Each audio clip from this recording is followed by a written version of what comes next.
ઓમ શ્રી ગણેશાય નમઃ. જય શ્રી કૃષ્ણ મિત્રો.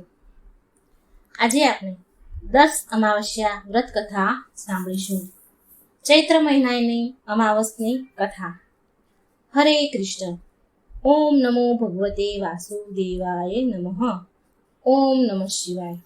પ્રિય ભક્તગણો, આજે ચૈત્ર માસની 14મી તિથિ છે અને આજે 10 અમાસ છે. આ અમાસને 10 અમાવસ શ્રાદ્ધની અમાવાસ પણ કહેવાય છે. હિન્દુ પંચાંગ અનુસાર અમાસના એક દિવસ પહેલા 10 અમાવસ્યા મનાવવામાં આવે છે. આને નાની અમાસ પણ કહેવાય છે. સ્નાન દાન અમાસ સમાન આ સ્નાનનું બહુ મહત્વ હોય છે. ભલે આ દિવસે ચંદ્રમાના દર્શન થતા નથી, પણ આ દિવસે સાચા મનથી ચંદ્રદેવની પૂજા આરાધના કરવાથી જલ્દી ભક્તોની મનોકામના પૂરી થઈ જાય છે. આ સિવાય 10 અમાસના દિવસે પિતૃઓ ધરતી પર આવે છે અને એમના પરિવારને સદસ્યોને ખુશ રહેવાનો આશીર્વાદ આપે છે. આ ચૈત્રી અમાસનો આટલો મહિમા છે. માટે આ ચૈત્ર અમાસ 10 અમાસના દિવસે પિતૃની પૂજા પાઠ અને અમાસની કથા સાંભળવાનું મહત્વ છે. પુરાણો અનુસાર શ્રાદ્ધની અમાવસના દિવસે આપણા પૂર્વજોને જે વ્યક્તિ શુદ્ધ મનથી તેમના સુખ સંપન્ન જીવન માટે પ્રાર્થના કરે છે અને અમાસની કથા મહાત્મ્ય સાંભળે છે, વાંચે છે, તો નિશ્ચિત રૂપે તેનું કલ્યાણ થાય છે. ધન વગરનાને ધન મળે છે, નિસંતાનને સંતાન મળે છે, રોગીના રોગ દૂર થાય છે અને વ્યક્તિની અકાળ મૃત્યુ થતી નથી અને બધી જ મનોકામના પૂરી થાય છે. આ પિતૃઓને મોક્ષ આપનારી અમાસ કહેવાય છે. તો આજે હું સંભળાવવા જઈ રહી છું 10 અમાવસ્યાની દુર્લભ કથા, ચૈત્ર માસની અમાસની કથા. તો ભક્તો, આ અમાસની કથાને પૂરા મનથી શ્રદ્ધાથી સાંભળજો, કારણ કે કોઈ પણ પૌરાણિક કથા અધૂરી છોડવાથી દોષ લાગે છે. માટે કથા પૂરી અંત સુધી સાંભળવી જોઈએ. 10 અમાસની પૌરાણિક કથા અનુસાર એક સમયની વાત છે કે સમસ્ત 12 સિંહ આત્માઓ સોમ સરોવર પર રહેતી હતી. તેમાંથી એક આત્માએ ગર્ભ ધારણ કર્યો અને પછી એક સુંદર કન્યાને જન્મ આપ્યો. તેનું નામ અછોદા પાડ્યું હતું. બાળપણથી તે તેના માતાની દેખરેખમાં મોટી થઈ, માટે તેને શરૂઆતથી જ તેના પિતાની કમી વર્તાતી હતી. એના પિતાની કમી એને બહુ મહેસૂસ થતી હતી. એના કારણે તેને બધી આત્માઓ, જે ત્યાં આત્માઓ રહેતી હતી, તે બધી આત્માઓએ મળીને અછોદાને ધરતીલોક પર રાજા અમાવસુના પુત્રી રૂપમાં જન્મ લેવા માટે કહ્યું. ત્યાં એણે અછોદાએ જન્મ લીધો. રાજા અમાવસુ એક પ્રસિદ્ધ અને મહાન રાજા હતા, જેણે તેની પુત્રી અછોદાનું લાલન પાલન બહુ સારી રીતે કર્યું. આમ પિતાનો પ્રેમ મેળવીને અછોદા બહુ ખુશ રહેવા લાગી. એટલે અછોદા પિતૃલોકની આત્માઓને આભાર વ્યક્ત કરવા માંગતી હતી, માટે તેણે શ્રાદ્ધનો માર્ગ અપનાવ્યો. આ કાર્યને કરવા માટે તેણે સૌથી વધારે અંધારી રાતને પસંદ કરી. જે દિવસે ચંદ્રમા આકાશમાં ન હોય તે દિવસે તે પિતૃના આત્માનું વિધિ વિધાનથી પૂજા કરવા લાગી. પિતૃ ભક્તિના કારણે અછોદાને તે તમામ સુખ મળ્યા, જે સુખ તેને સ્વર્ગમાં પણ મળ્યા ન હતા. ત્યારથી ચંદ્રમા વગરના આકાશને રાજા વસુના નામથી, અમાવસના નામથી ઓળખવામાં આવે છે. અને બીજી 10 અમાસની કથા અનુસાર બહુ સમય પહેલાની વાત છે.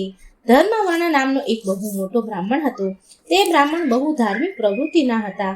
તે હંમેશા વ્રત ઉપવાસ કરતા, ઋષિ મુનિઓને આદર કરતા અને તેમની પાસેથી જ્ઞાન મેળવતા હતા. એકવાર તેમણે કોઈક મહાત્માના મુખેથી એવું સાંભળ્યું કે કળિયુગમાં ભગવાન વિષ્ણુના નામ સ્મરણથી જે પુણ્ય ફળ મળે છે તે કોઈ પણ કાર્યથી નથી મળતું. માટે અન્ય બીજા યુગોમાં જે પુણ્ય યજ્ઞ કરવાથી પ્રાપ્ત થતા હતા, એનાથી પણ વધારે અધિક ફળ આ ઘોર કળિયુગમાં ભગવાનનું નામ સ્મરણ કરવાથી મળે છે. આવું એમણે સાંભળ્યું. હવે ધર્મવર્ણે આ વાતને આત્મામાં ઉતારી લીધી અને સાંસારિક જીવન છોડીને સંન્યાસી થઈ ગયો. સંન્યાસ લઈને ભ્રમણ કરવા લાગ્યા. એક દિવસ એ ધર્મવર્ણ બ્રાહ્મણ ફરતા પિતૃલોક જઈ પહોંચ્યા. ત્યાં તેમણે જોયું કે એમના પિતૃઓ બહુ દુઃખી છે, પીડામાં છે. પિતૃઓએ બ્રાહ્મણને કહ્યું કે એમની આવી હાલત તારા સંન્યાસના કારણે થઈ છે, કેમ કે હવે એની માટે પિંડદાન કરવા વાળું કોઈ વધ્યું નથી, કોઈ છે નહીં. જો તું પાછો જઈને તારા ગ્રહસ્થ જીવનની શરૂઆત કર અને સંતાન ઉત્પન્ન કર, તો અમને આ કષ્ટથી રાહત મળે. પિતૃઓએ આવી સલાહ ધર્મવર્ણ બ્રાહ્મણ તેમના વંશજને આપી. આની સાથે એ પણ કહ્યું કે ચૈત્ર અમાસના દિવસે વિધિ વિધાનથી પિંડદાન કરો.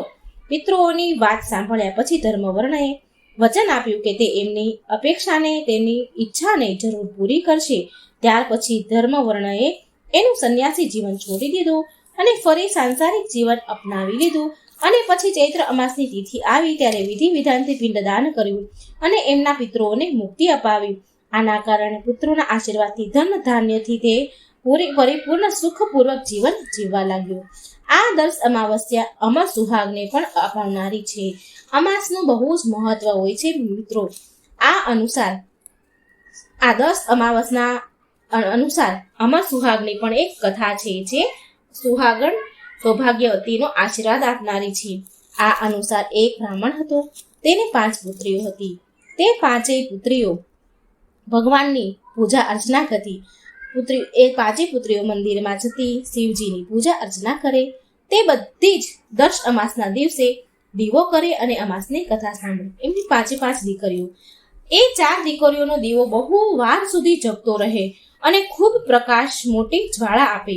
અને જે આ 5મી દીકરી હતી એનો દીવો હંમેશા ઓછો પ્રકાશ આપે અને થોડી વાર જ જગે, જલ્દી ઠરી જાય.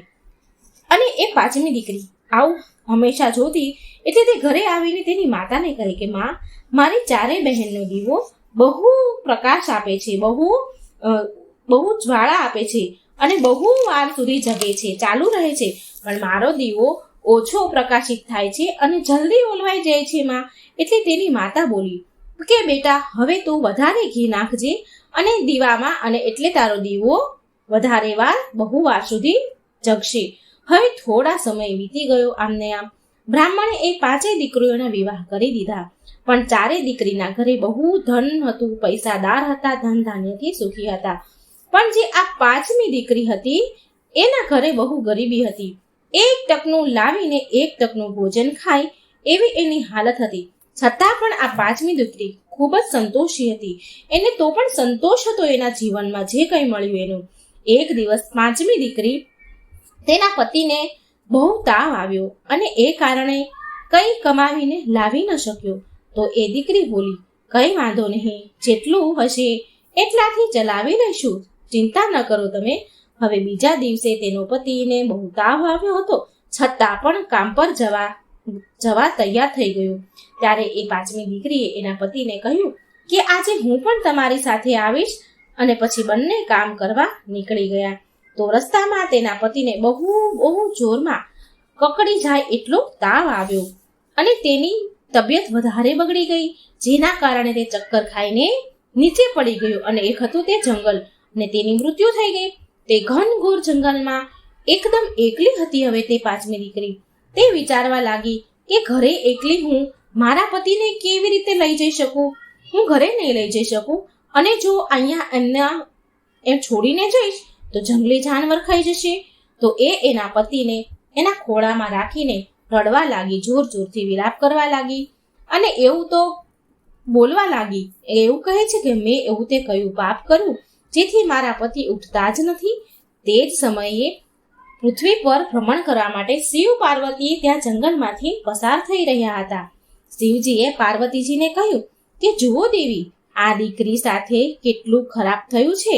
તો મા પાર્વતી બોલ્યા, હે ભોળાનાથ, હે સ્વામી, આપણે એની મદદ કરવી જોઈએ. ત્યારે શિવ પાર્વતી તેની પાસે જઈને તેના હાલચાલ પૂછ્યા. તો એ દીકરીએ બધી વાત કહી, બધી જ વાત સંભળાવી. શિવજી બોલ્યા કે હે પુત્રી, તારા પતિને લઈને તું ઘરે કેમ નથી જઈ રહી? આ તો તારો પતિ મરી ગયો છે. ત્યાર પછી એ દીકરી બોલી કે હું તો ઘરે નહીં જાઉં. આટલું કહીને જોરમાં રડવા લાગી. હવે શિવજીને દયા આવી એના ઉપર ને શિવજી બોલ્યા કે તું એ જ છે ને જેનો દીવો જલ્દી બુજાઈ જતો હતો, જલ્દી ઓલવાઈ જતો હતો? તે પુત્રી બોલી, 5મી પુત્રી બોલી, હા કહ્યું. અને બોલ્યા, શિવજી બોલ્યા કે તે 10 અમાવસ્યાના દિવસે દીવો તો જગાવ્યો, પણ તે અમર સુહાગની કથા પૂરી નથી સાંભળી. ત્યારે એ દીકરી શિવજીના પગમાં પડીને બોલી, હે પ્રભુ, મારા પતિને જીવત કરો, જીવનદાન આપો, મારા પતિને જીવતા કરો. હું એ બધું જ કરીશ જે તમે કહેશો પ્રભુ. મારા પતિને જીવનદાન આપી મારી ઉપર દયા કરો. શિવજીએ દયા કરી તેના પતિ પર અમૃતના છાંટા નાખ્યા અને તેના પતિ આળસ મરડીને ઊભો થયો અને બોલ્યો કે મને બહુ ઊંઘ આવી ગઈ. તો તેની પત્ની બોલી, પાંચમી દીકરી બોલી કે આવી ઊંઘ તો ભગવાન દુશ્મનને પણ ન આપે એવું કહ્યું. ત્યાંથી ભગવાન અંતર ધ્યાન થઈ ગયા અને એની પત્ની એના પતિને કહે છે, દીકરી કહે છે એના પતિને કે ચાલો ચાલો ઘરે જઈએ, મારે સુહાગનું વ્રતના ઉદ્યાપન કરવું છે, 10 અમાવસની કથા સાંભળવાની છે. અને ઉદ્યાપનમાં 5 વાટકા, 5 બંગડી, સિંદૂર, કુમકુમ, રોલી, આંજણ, બ્લાઉઝ પીસ, આ બધી સામગ્રી, પૈસા 5 વાટકામાં મૂકીને મારે મંદિરમાં બ્રાહ્મણોને આપવાના દાન કરવા જવું છે. તો મને હાલો આપણે ઘરે જઈએ. સ્ટીલના વાટકામાં આ 5 સામગ્રી મૂકીને તે મંદિરમાં મહાદેવના મંદિરે જાય છે અને શિવજીને દીવો અગરબત્તી કરે છે, ભગવાનને અર્પણ કરે છે. 1 વાટકામાં ધૂપ, દીપ કરી આ બધી વસ્તુ સામગ્રી ઉદ્યાપનની મૂકી અને ભગવાનને અર્પણ કરે છે. 1 વાટકો ભગવાન શિવને અને બીજા 4 વાટકા બહેન દીકરી અને બ્રાહ્મણને દાન આપે છે. આવી રીતે એ વ્રતનું ઉજવણું કરે છે. તેણે ઘરે આવીને વિધિ વિધાનથી ઉજવણું કર્યું. આ પ્રકારે તેની બધી જ તકલીફો દૂર થઈ ગઈ. ઘરમાં ધન સંપત્તિ પરિપૂર્ણ થઈ અને એ તેમના સંતાન સાથે સુખપૂર્વક રહેવા લાગી. પ્રિય ભક્તો, આ કથાને પૂરી કરતા સાંભળીએ અછોદાના ઉદ્ધારની કથા, અમાસની અતિ પવિત્ર કથા. એકવાર અછોદાએ 1000 વર્ષ સુધી તપસ્યા કરી, જેનાથી પ્રસન્ન થઈને દેવતાઓને, પિતૃગણ અગ્નેશ અને વહર્ષિયાદ તેના અન્ય પિતૃગણો અમાવસુ સાથે અછોદાને વરદાન આપવા માટે અમાવસના દિવસે ઉપસ્થિત થયા, પ્રગટ થયા. તેમણે અછોદાને કહ્યું, હે પુત્રી, અમે બધા તારી તપસ્યાથી બહુ પ્રસન્ન છીએ, માટે જે ઈચ્છા હોય તે વર માંગો. પણ અછોદાએ તેના પિતૃ તરફ ધ્યાન ન આપ્યું અને એ તો અતિ તેજસ્વી પિતૃ અમાવસુને પલક ઝબકાવ્યા વગર જોતી જ રહી ગઈ. પિતૃઓના વારંવાર કહેવાથી અછોદા બોલી, હે ભગવાન, જો તમે મને વરદાન આપવા જ માંગો છો, તમે મને વરદાન આપવા માંગો છો? તો આ સાંભળીને અતિ તેજસ્વી પિતૃ અમાવસુએ કહ્યું કે હે અછોદા, વરદાન પર તારો અધિકાર છે, સિદ્ધ અધિકાર છે, માટે નિસંકોચ થઈને વરદાન માંગો. એટલે અછોદા બોલી, જો ભગવાન, તમે મને વરદાન આપવા ઈચ્છતા જ હોય ને, તો હું તમારી સાથે આ ક્ષણે રમણ કરી આનંદ લેવા માંગુ છું. અછોદાના આ પ્રકારના વર માંગવા માટે બધા જ પિતૃઓ બહુ ક્રોધે ભરાયા અને એણે અછોદાને શ્રાપ આપ્યો કે તું પિતૃલોકથી પતિત થઈને પૃથ્વીલોક પર જઈશ. પિતૃઓના આવી રીતે શ્રાપ મળવાથી અછોદા પિતૃઓના પગમાં પડી ગઈ અને રડવા લાગી. એટલે પિતૃઓને અછોદા ઉપર દયા આવી. તેણે કહ્યું કે તું પતિત યોનિમાં શ્રાપ મળવાના કારણે મત્સ્ય કન્યાના રૂપમાં જન્મ લઈશ. પિતૃઓ બોલ્યા કે ભગવાન બ્રહ્માજીના વંશજ મહર્ષિ પરાશય તને પતિના રૂપમાં મળશે. તારા ગર્ભમાંથી ભગવાન વ્યાસ જન્મ લેશે અને તેના ઉપરાંત પણ અન્ય દિવ્ય વંશોમાં પણ જન્મ લેતા તું શ્રાપમાંથી મુક્ત થઈને તું પિતૃલોકમાં પાછી આવી જઈશ. પિતૃઓના આમ કહેવાથી અછોદા શાંત થઈ. પ્રિય ભક્ત મિત્રો, અમાવસુના બ્રહ્મચર્ય અને ધર્મની બધા જ પિતૃઓએ વખાણ કર્યા અને વરદાન લીધું કે તે અમાસની તિથિ અમાવસ્યાના નામે ઓળખાશે. જે વ્યક્તિ કોઈ પણ દિવસે શ્રાદ્ધ કરે છે અને માત્ર કોઈ વ્યક્તિ કોઈ પણ દિવસે શ્રાદ્ધનો જો ન કરી શકે અને માત્ર ચૈત્ર અમાસના દિવસે શ્રાદ્ધ તર્પણ કરે તો તેને પુણ્ય ફળ મળે છે. તો એ પુણ્ય ફળ મેળવીને એમના પિતૃઓને તૃપ્ત કરી શકે છે. જો આપણાથી બીજા કોઈ સમયે શ્રાદ્ધ ન થઈ શક્યું હોય તો આ ચૈત્ર અમાસે આપણે શ્રાદ્ધ તર્પણ કરી શકીએ છીએ. ત્યારથી પ્રત્યેક મહિનાની તિથિને સર્વાધિક મહત્વ અપાયું છે. અમાસની તિથિને ત્યારથી મહત્વ અપાયું અને આ તિથિ શ્રાદ્ધની અમાસની તિથિ રૂપે મનાવવામાં આવી. આ જ પાપના કારણ હેતુથી કાળાંતરમાં અછોદા મહર્ષિ પરાશરની પત્ની અને વેદવ્યાસની માતા સત્યવતી બન્યા હતા. ત્યાર પછી સમુદ્રના અંશભૂત શાંતનુની પત્ની થઈ અને 2 પુત્ર ચિત્રાંગત અને ચિત્રવીર્યના ને જન્મ આપ્યો હતો. એણે આના નામથી કળિયુગમાં અષ્ટાંગ શ્રાદ્ધ મનાવવામાં આવે છે. તો બોલો શિવશંકર ભગવાનની જય. પાર્વતી પતે હર હર મહાદેવ. ઓમ નમો ભગવતે વાસુદેવાય. મિત્રો, હવે આપણે સાંભળીશું અમાવસ માતાની કથા. 3 પનોતી અમાવસની કથા. અમાવસ માતાની કથા મિત્રો ધ્યાનથી સાંભળજો. મિત્રો, આજે આપણે અમાવસ માતાની વાર્તા સાંભળીશું. એક ગામમાં એક સાસુ વહુ રહેતા હતા. એકલા જ રહેતા હતા અને તેમનો છોકરો વિદેશમાં કમાવા માટે ગયો હતો. સાસુ વહુ બહુ સારી રીતે રહેતા હતા. બંને એકબીજાની સારી સંભાળ રાખતા. એક દિવસ વહુએ ખાવાનું ખાધું નહીં તો તેની સાસુએ વહુને બહુ પૂછ્યું કે વહુ બેટા, તે આજે કેમ નથી ખાધું? તું કેમ ન જમી? તો વહુ બોલી કે માં, આજે મારે 3 પનોતી અમાસનું વ્રત છે, માટે હું નથી જમી. તો સાસુ બોલ્યા કે વહુ, આ વ્રતથી શું થાય છે? આ વ્રત કરવાથી શું મળે છે એ મને કહે. તો વહુ બોલી, સાસુમાં, 3 પનોતી અમાસનું વ્રત કરવાથી બહુ પુણ્ય મળે છે. ઘરમાં અન્નધનના ભર્યા ભંડાર રહે છે, સુખ શાંતિ રહે છે, અખંડ સુહાગ મળે છે અને પુત્રની પ્રાપ્તિ થાય છે. અને આ વ્રતમાં દરેક વર્ષે અલગ અલગ ખાવાનું હોય છે અને ભગવાન વિષ્ણુના મંદિરમાં જડાવો કે કોઈ પણ વસ્તુ દાન કરવાનું હોય છે કે પછી કોઈ પણ બ્રાહ્મણને દાન દેવાનું હોય છે. આ વ્રતમાં પહેલા વર્ષે સાકર, ઘી અને ચોખાથી બનેલું જમવાનું હોય છે. પહેલા વર્ષે વ્રત પૂરું થયા પછી 1.25 કિલો ચોખા અને 1 વાટકી ઘી અને 1 વાટકી સાકરનું દાન કોઈ પણ બ્રાહ્મણને અપાય છે. બીજા વર્ષે જવ, ઘી અને સાકરથી બનેલું ખાવાનું હોય છે અને બીજા વર્ષે વ્રત પૂરું થાય તો 1.25 કિલો જવ, 1 વાટકી ઘી, 1 વાટકી સાકરનું દાન કોઈ મંદિરમાં આપવું કે કોઈ બ્રાહ્મણને આપવાનું હોય છે. ત્રીજા વર્ષે ગોળ, તેલ અને ઘીથી બનેલું ભોજન ખાવું જોઈએ. જ્યારે ત્રીજા વર્ષે વ્રત પૂરું થાય તો 1/2 કિલો તેલ, ગોળ અને 1 વાટકી ઘી કોઈ પણ મંદિરમાં ચડાવવું અથવા કોઈ બ્રાહ્મણને દાન આપવું. આને તિલ પનોતી અમાવસ્યા પણ કહેવાય છે.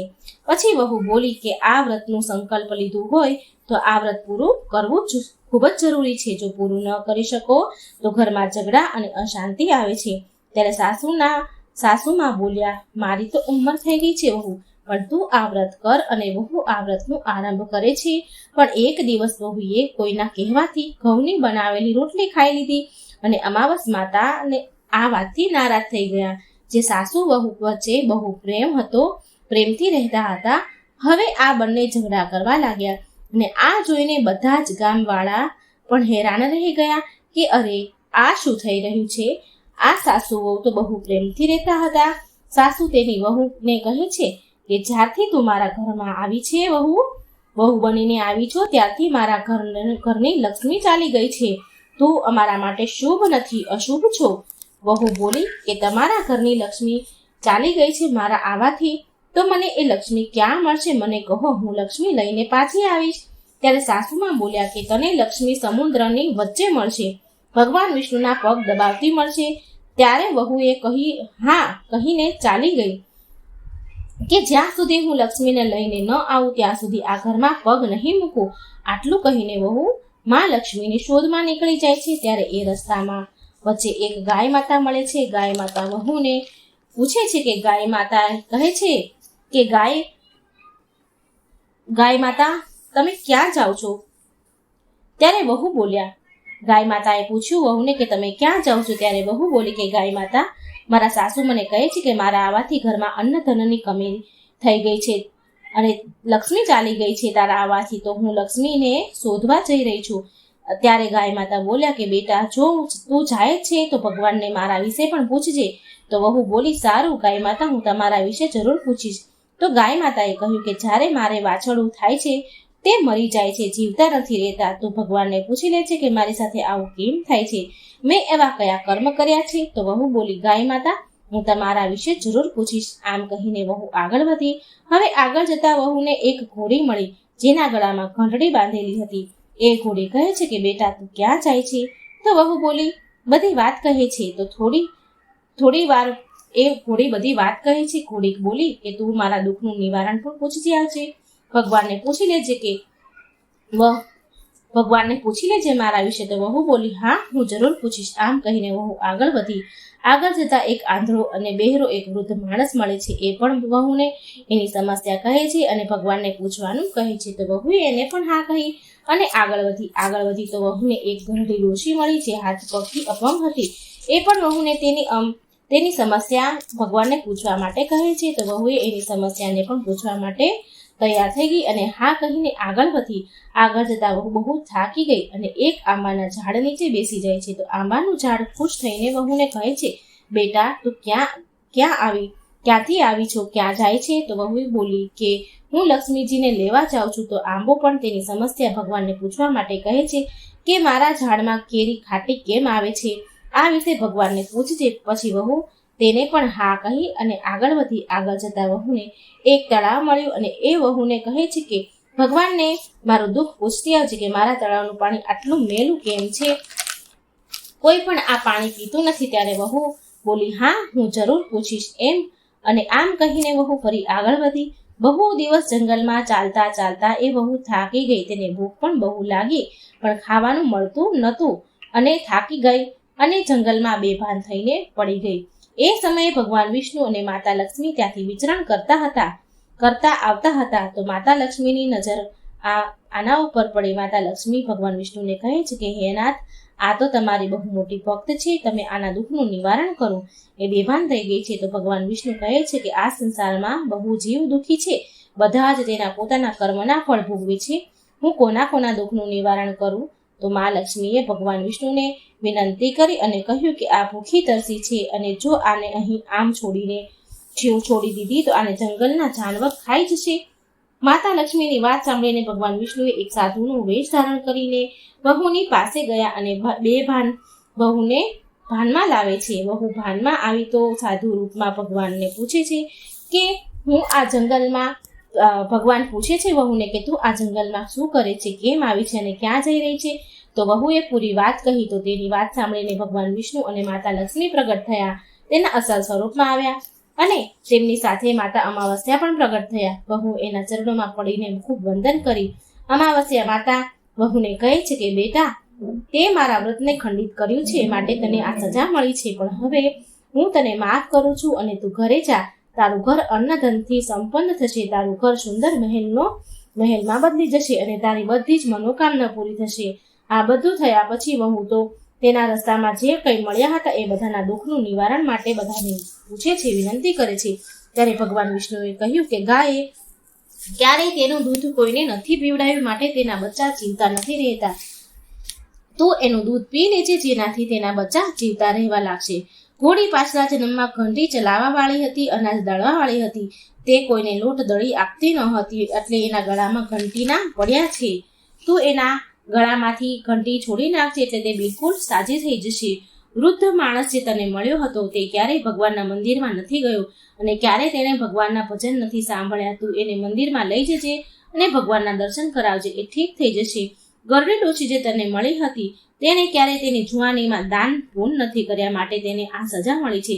તેના હાથે તું દાન કરાવજે, માટે તે પણ સાજી થઈ જશે. તે આંબાના ઝાડે કોઈને તેના ફળ નથી ખાવા દીધા, માટે તેની બધી કેરીઓ ખાટી હોય છે. તું એ આંબાની કેરી ખાજે એક તોડીને, અને આંબાની મીઠી કેરી એનામાં આવવા મળશે. તળાવનું પાણી પાછલા જન્મમાં દેરાણી જેઠાણી હતા, તે હંમેશા ઝઘડતી રહેતી, માટે તેનું પાણી મેલું છે.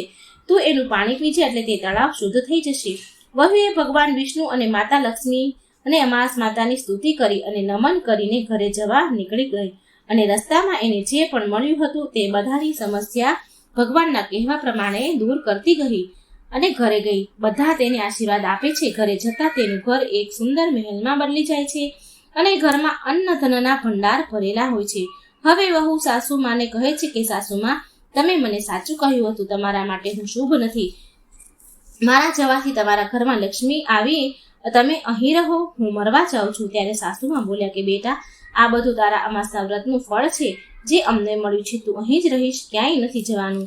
અને સાસુ વહુ ખુશી ખુશીથી રહેવા લાગ્યા. એક દિવસ તેનો દીકરો પણ વિદેશથી આવી ગયો અને એના દીકરાને આ બધું જ તો એની માતાએ વહુની બધી જ વાત કહી, એના વ્રતની વાત કહી. અને આવી રીતે મા દીકરો અને વહુ ખુશી ખુશીથી રહેવા લાગ્યા. જય હો અમાવસ્યા માતા, જય હો ભગવાન વિષ્ણુની, જય મા લક્ષ્મીની. મિત્રો, આ પવિત્ર અમાસની કથાઓ બીજાને સંભળાવજો. પવિત્ર પાવન કથા સાંભળવાનો બીજાને પણ અવસર આપજો. માટે વિડીયો લાઈક કરજો, શેર કરજો અને મારી ચેનલને સબસ્ક્રાઈબ પણ જરૂર કરજો. આ અમર સુહાગની વાર્તાઓ, અમાસની કથાઓ જરૂર સાંભળજો. જય શ્રી કૃષ્ણ. રાધે રાધે. Thank you.